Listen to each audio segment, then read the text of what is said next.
तो hello friends, welcome back to public reaction Ramkaran channel में आपका दिल खोलकर स्वागत है। तो आज का जो टॉपिक रहने वाला है वह भारत की नदियां से संबंधित है। भारत की जितनी भी नदियां रहेंगी उसको हम आज कवर करेंगे। तो ये हमारा वीडियो बनकर आएगा, पार्ट 2 में रहेगा। पार्ट 1 में जो है वह भारत के विस्तार के बारे में हमने पूरा बता रखा है। अगर आपने नहीं देखा है तो उसको देख जाकर आप लोग जरूर देखें। उसमें आप लोग पूरा क्वेश्चन कवर कर सकते हैं। अगर जो क्वेश्चन छूट भी जाता है तो उसको आप ऑब्जेक्टिव के रूप में बनाकर आप करिए घर पर। जो बुक होंगी उससे प्रश्न खोजिए, हर एक क्वेश्चन मिलाएंगे मिलेगा। तो चलिए, आज का जो टॉपिक है वह भारत की नदियाँ हैं। तो इसको देखते हैं। भारत की जो नदियाँ हैं वह दो भागों में डिवाइड होती हैं। भारत की एक हिमालयी नदी और एक प्रायद्वीपीय नदी। तो हिमालय की नदियाँ जो होती हैं, हिमालय से जो जम्मू कश्मीर से और अरुणाचल प्रदेश तक उसका विस्तार है हिमालय का। तो हिमालय से बहने वाली नदियाँ को हिमालयी नदी कहते हैं और भारत के दक्षिण से बहने वाली नदियाँ को प्रायद्वीपीय नदी कहते हैं। तो आइए देखते हैं। यहाँ पर जो हमारा भारत के बाद तिब्बत में जो तिब्बत वाला एरिया है, यहाँ पर पाया जाता है एक झील जिसका नाम है मानसरोवर झील। मानसरोवर झील में एक जगह है चेमायुंगदुंग।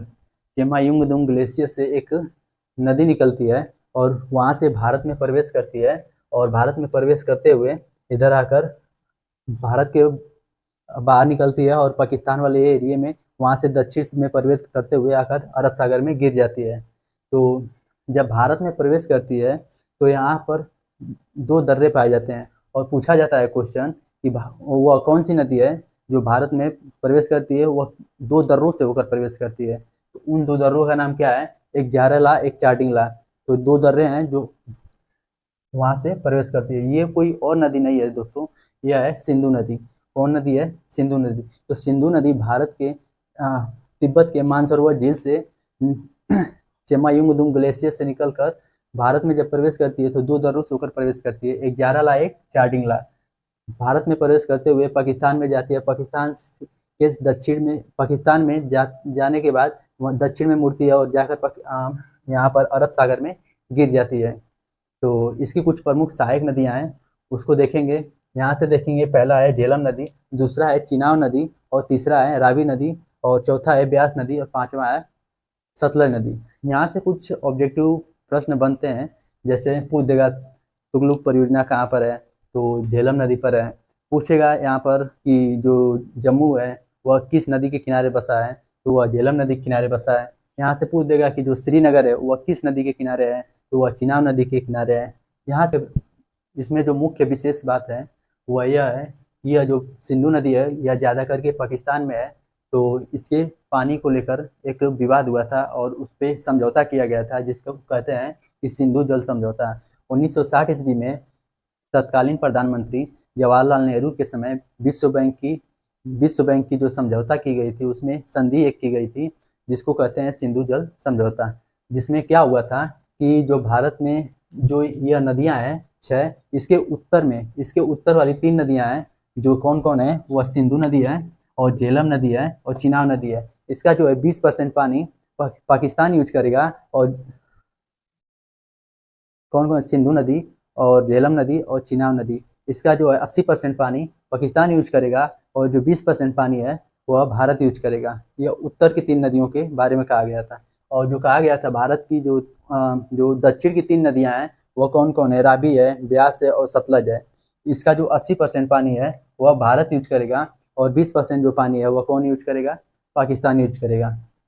तो ये रहा कुछ मुख्य मुख्य बातें। सिंधु नदी है, इसकी जो पूरा लेंथ है वह कितना है? 2880 किलोमीटर। 2880 किलोमीटर की दूरी तय करती है, जो कि भारत में बहुत थोड़ा सा दूरी तय करती है। और बाकी सारा दूरी कहाँ तय करती है? तो वह पाकिस्तान में। और कहाँ आकर गिर जाती है? तो अरब सागर में। तो आइए जानते हैं भारत की सबसे लंबी नदी के बारे में। वह कौन सी नदी है? तो वह है गंगा नदी। गंगा नदी कहाँ से निकलती है? तो उत्तराखंड के यहाँ पर एक जगह होता है गंगोत्री, और गंगोत्री से निकलकर ऐसे निकलती है उत्तर प्रदेश, बिहार और झारखंड का छोटा सा हिस्सा, और यहाँ पर पश्चिम बंगाल, ऐसे होते हुए बांग्लादेश, ऐसे आकर गिर जाती है कहाँ पर? तो बंगाल की खाड़ी में आकर गिर जाती है। यहाँ पर देखने वाली बात यह है कि यहाँ पर देखते हैं कि भारत में जो यह दूरी तय करती है गंगा नदी, तो यह कितनी दूरी तय करती है? तो यह 2500 कितनी 2525 किलोमीटर दूरी तय करती है। जो भारत की सबसे लंबी नदी कौन है, तो वह गंगा नदी है। अब देखते हैं इसकी यहीं पर से एक और नदी निकलती है जो यमुना नदी है, वह यमुनोत्री नदी जिसे कहते यमुनोत्री स्थान एक जगह है, यहाँ पर एक जगह है यमुनोत्री। यमुनोत्री से कौन नदी निकलती है, तो यह यमुना नदी निकलती है। कौन नदी, यमुना नदी। यहाँ से क्वेश्चन पूछता है कि सबसे लंबी सहायक नदी, भारत की सबसे लंबी सहायक नदी कौन है, तो वह कौन है, यमुना नदी। जो आकर कहाँ मिल जाती है, यहाँ पटना, प्रयागराज, उत्तर प्रदेश के प्रयागराज में जाकर कहाँ मिल जाती है, प्रयागराज में। यहाँ से देखते हैं कि गंगा नदी इसका, गंगा नदी का नाम गंगा नदी नहीं पड़ा, गंगा नदी का नाम गंगा नदी दो नदियों के मिलन से हुआ। कौन कौन, एक खास करके वो कौन दो नदियां हैं, तो एक है अलकनंदा, एक है अलकनंदा और दूसरी है भागीरथी।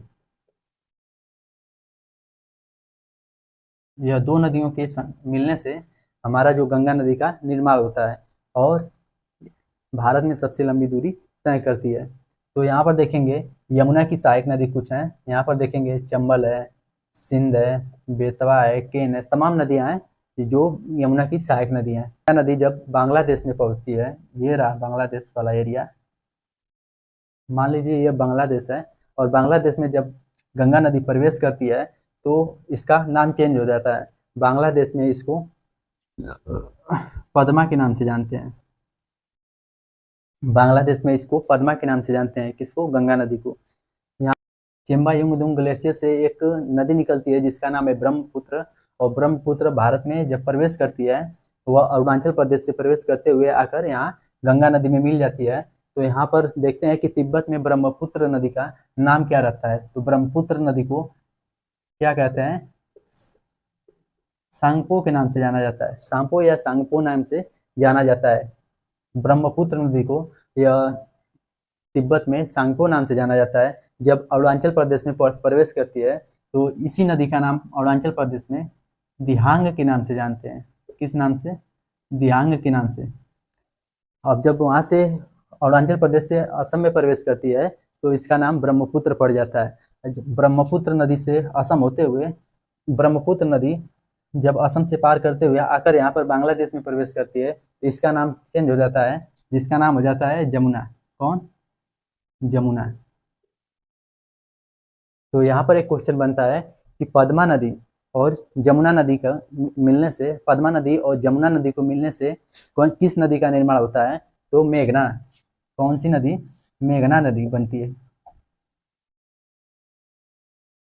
पद्मा नदी और जमुना नदी के संगम पर जो नदी मिलती है, पद्मा नदी और जमुना नदी के मिलने से मेघना नदी का निर्माण होता है, और यहीं पर एक डेल्टा का निर्माण करती है जिसका नाम है सुंदरवन डेल्टा। क्या नाम है, सुंदरवन डेल्टा।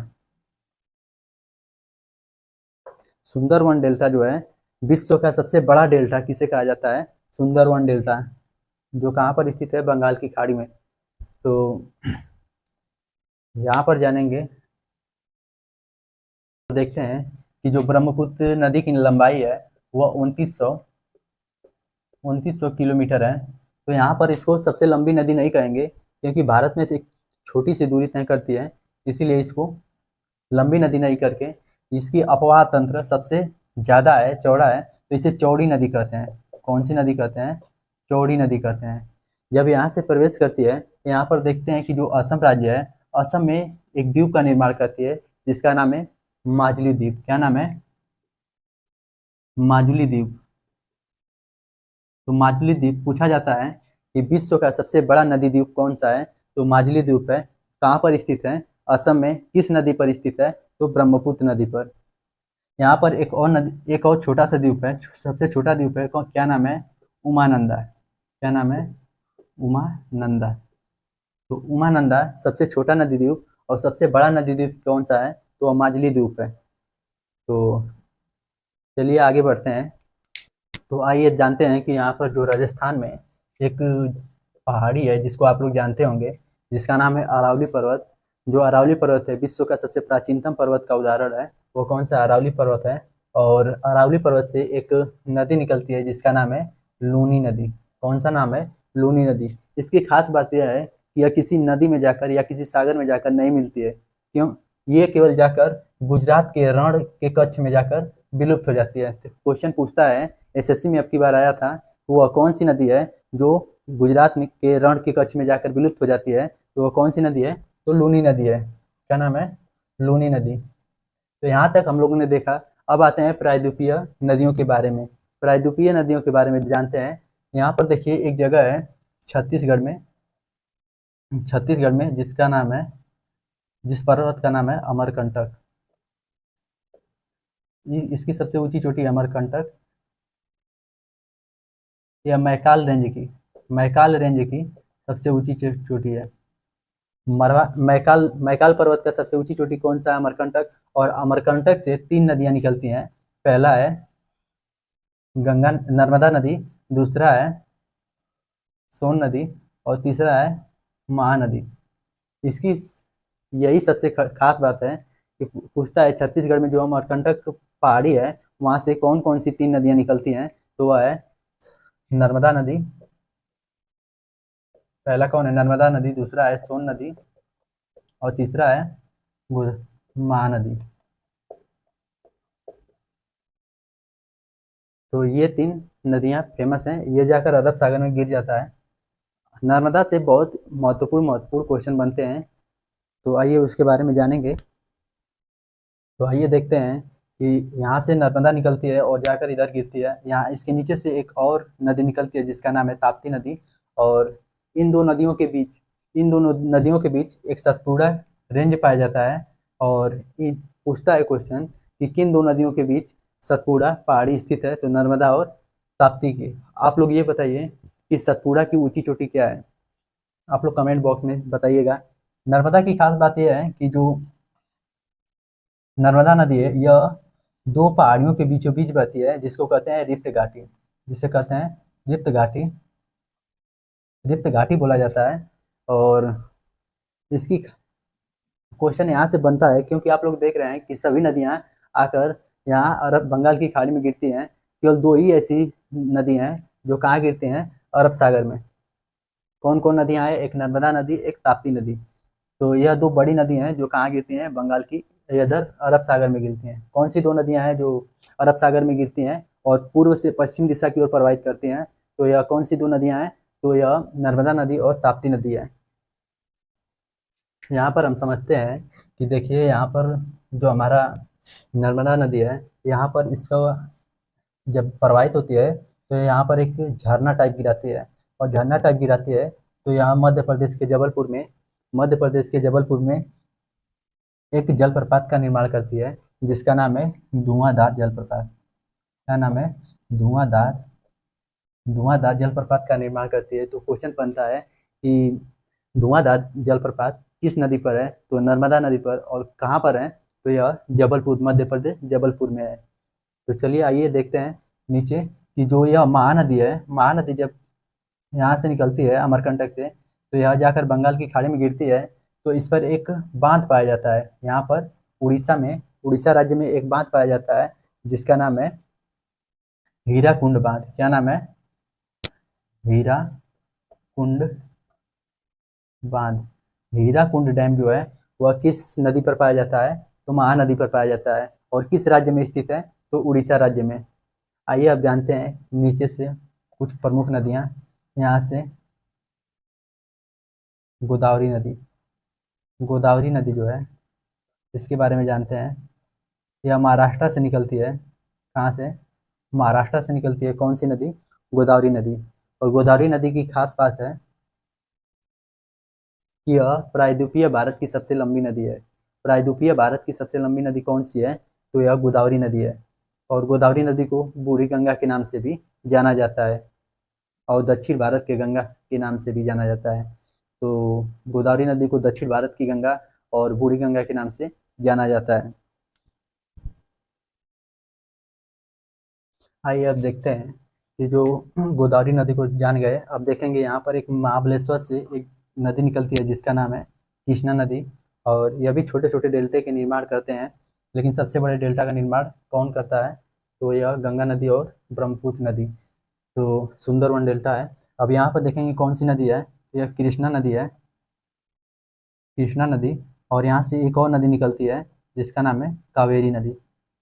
कावेरी नदी से क्वेश्चन बनता है, यहाँ पर पहले देखे होंगे कि कावेरी जल विवाद किन दो राज्यों के मध्य समझौता होता है। तो कावेरी जल विवाद यह कर्नाटक और तमिलनाडु, कर्नाटक और तमिलनाडु के बीच कावेरी जल विवाद का समझौता होता है। यहाँ पर क्वेश्चन बनाएगा कि कृष्णा नदी पर कौन सा बांध है, कृष्णा नदी पर कौन सा बांध है। तो यहाँ पर देखेंगे कि कृष्णा नदी पर एक बांध है, नागा अर्जुन सागर बांध। क्या नाम है? नागा अर्जुन सागर बांध। नागा अर्जुन सागर बांध है किस कृष्णा नदी पर। कृष्णा और अर्जुन करके याद करेंगे तो ये आसानी से याद हो जाएगा। यहाँ पर देखेंगे कावेरी नदी, कावेरी नदी पर एक जलप्रपात है, क्या नाम है? शिव समुद्रम जलप्रपात। कावेरी नदी पर एक जलप्रपात है, क्या नाम है उसका? शिव समुद्रम जलप्रपात। शिव समुद्रम वाटरफॉल किस पर है? तो कावेरी नदी पर है। कौन सी नदी है? कावेरी नदी। तो ये सब प्रायद्वीपीय भारत की नदियां हैं। इसमें बहुत और भी नदियां हैं जिसको आप लोग देखिएगा, ऑब्जेक्टिव के रूप में किताब में देखिएगा, काफ़ी अच्छे से समझ में आ जाएगा। तो जितना हो सकता था मैंने बताने की कोशिश की है।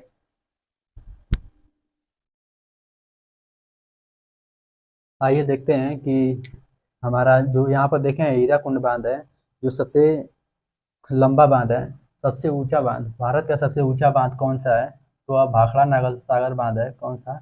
भाखड़ा सागर नागर सागर बांध है। वह किस नदी पर है? वह सतलज नदी पर है। तो इसको आप लोग ध्यान दीजिएगा, ये पूछता रहता है। यहाँ से जहाँ ब्यास नदी आकर मिलती है, वहाँ से श्री हरि के बैराज से एक नहर निकलती है जिसका नाम है इंदिरा नहर। कौन सा नहर है? इंदिरा नहर है। जो इसको इससे क्वेश्चन बनता है कि भारत की सबसे बड़ी मानव निर्मित नहर कौन सी है? तो इंदिरा गांधी इंदिरा गांधी नहर है। कौन सी नहर है? तो इंदिरा गांधी नहर है। जो सबसे महत्वपूर्ण बात है कि राजस्थान को सबसे अधिक मात्रा में पानी की सिंचाई के लिए पानी की सुविधा सबसे ज़्यादा मात्रा में किसको करती है? तो राजस्थान, पंजाब, ये सब जो राज्य हैं इनको ज़्यादा प्रॉफिट मिलता है इससे। तो दोस्तों, जितना भी प्रश्न है इसका एनालिसिस आप लोग एक बार फिर से ज़रूर करिएगा। तो दोस्तों, एक बार वीडियो देखने के बाद दोबारा फिर देखिएगा, अगर ना समझ में आए तो दोबारा फिर से देखिए, और देखने के बाद फिर से इसको घर पर ऑब्जेक्टिव के रूप में प्रश्न करिए। निश्चित रूप से आप लोग को समझ में आएगा। तो चलिए मिलते हैं अगले वीडियो में, तब तक के लिए जय हिंद, जय भारत।